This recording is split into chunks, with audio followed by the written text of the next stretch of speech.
Bismillahirrahmanirrahim. Assalamualaikum warahmatullahi wabarakatuh. Perkenalkan, nama saya Mirnawati, stambuk I1A1 18005, jurusan Manajemen Sumber Daya Perairan, Fakultas Perikanan dan Ilmu Kelautan, Universitas Haluoleo.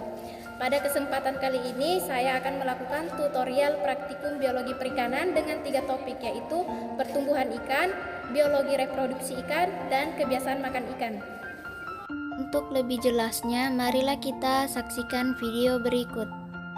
Sebelum kita melakukan kegiatan praktikum biologi perikanan, maka alat dan bahan yang perlu dipersiapkan adalah sebagai berikut. Yang pertama, baju praktikum atau laboratorium.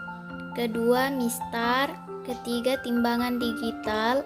Keempat, gunting bedah ujung runcing. Kelima, gunting bedah ujung tumpul. Keenam, pinset bedah. Ketujuh, cawan Petri. Ke-8 hand counter. 9 kaca pembesar atau loop. Ke-10 kertas laminating. 11 ikan segar. Topik pertumbuhan.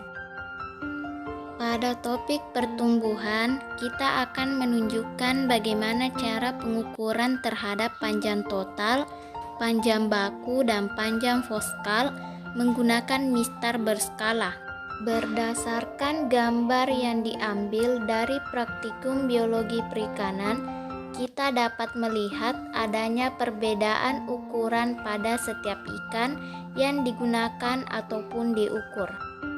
Setelah kita melakukan pengukuran, selanjutnya kita melakukan penimbangan untuk mengetahui bobot setiap ikan yang digunakan dengan menggunakan timbangan analitik.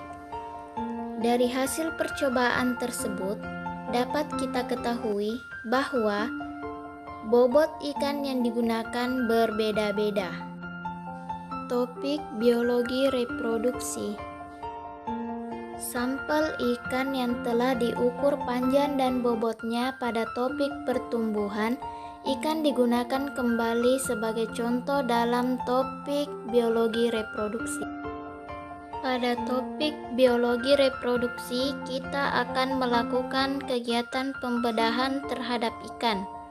Adapun caranya dapat dilihat melalui video berikut ini. Gunakan gunting bedah, kemudian tusukkan bagian yang runcing pada bagian anus sehingga berbentuk lubang kecil. Pengguntingan tubuh dilakukan ke arah rongga perut bagian atas. Pengguntingan dilakukan dengan sangat hati-hati agar organ dalam tidak rusak ataupun robek karena tusukan. Setelah gunting mencapai ujung terdepan dari perut bagian atas atau belakang kepala, gunting diarahkan ke bagian bawah hingga dasar perut. Kemudian bukalah daging yang telah tergunting. Setelah dilakukan pembedahan, maka organ tubuh bagian dalam pada ikan akan terlihat seperti tertera pada gambar. Tahap kedua, yaitu mengeluarkan isi perut ikan, kemudian menganalisis perbedaan jenis kelamin betina dan jantan dilihat dari ciri gonadnya secara morfologi. Dari hasil analisis perbedaan jenis kelamin tersebut dapat kita ketahui bahwa reproduksi jantan ditandai dengan gonad berwarna keputihan, sedangkan pada reproduksi betina ditandai dengan gonad berwarna kekuningan. Tahap ketiga, untuk menentukan tingkat kematangan gonad dilakukan sesuai buku panduan praktikum biologi perikanan, yaitu mengeluarkan organ lambung, usus, dan gonad yang terdapat pada ikan, kemudian didokumentasikan secara terpisah di atas kertas laminating dengan meletakkan miskar berskala di bawah organ lambung, usus, dan gonad tersebut. Organ lambung dan usus diawetkan untuk sementara digunakan kembali dalam topik praktikum kebiasaan makanan. Penimbangan lambung, gonad, dan usus. Lambung, gonad, dan usus.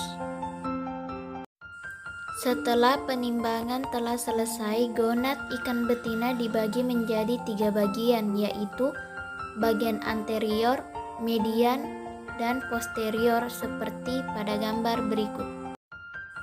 Perhitungan jumlah telur pada gonad ikan betina. Topik kebiasaan makanan. Untuk topik kebiasaan makan, prosedur kerjanya dapat dilihat pada buku penuntun praktikum biologi perikanan.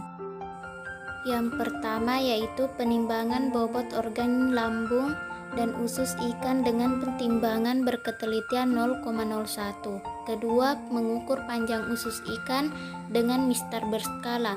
Ketiga, lambung ikan dibedah dengan menggunakan gunting bedah dan isi lambung dipisahkan berdasarkan jenis makanan yang terdapat di dalam lambung dengan menggunakan kaca pembesar.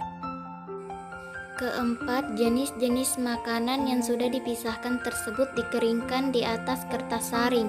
Kelima, menimbang bobot masing-masing jenis makanan ikan dengan timbangan berketelitian 0,01 gram. Keenam, menghitung panjang usus relatif.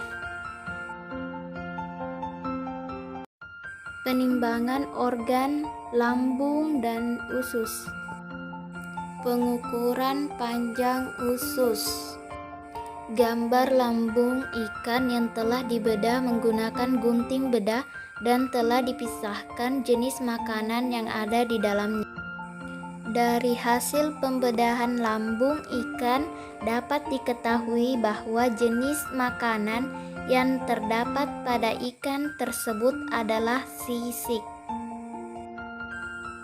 Setelah topik pertumbuhan, biologi reproduksi, dan kebiasaan makan telah selesai dilakukan, maka tahap selanjutnya yaitu saya akan mencatat hasil praktikum biologi perikanan.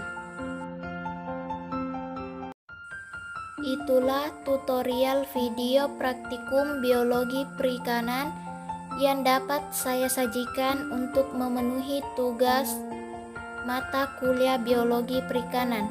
Apabila ada kesalahan dan kekeliruan mohon dimaafkan.